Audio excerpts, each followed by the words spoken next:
ایمان جب بھی تم قرض کا کوئی معاملہ کرو ایک وقت معین تک کے لیے تو اس کو لکھ لیا کرو، اور چاہے کہ اس کو لکھے کوئی لکھنے والا تمہارے مابین عدل کے ساتھ،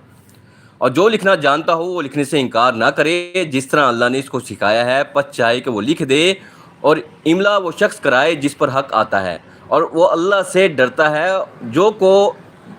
جو کہ اس کا رب ہے، اور لکھواتا ہوئے اس میں سے کوئی شے کم نہ کر دے۔ پھر اگر وہ شخص جس پر حق عائد ہوتا ہے نہ سمجھ یا ضعیف ہو، یا اس کے اندر اتنی صلاحیت نہ ہو کہ املا کروا سکے، تو جو اس کا ولی ہو وہ انصاف کے ساتھ لکھوا دے، اور اس پر گواہ بنا لیا کرو اپنے مردوں میں سے 2 آدمیوں کو،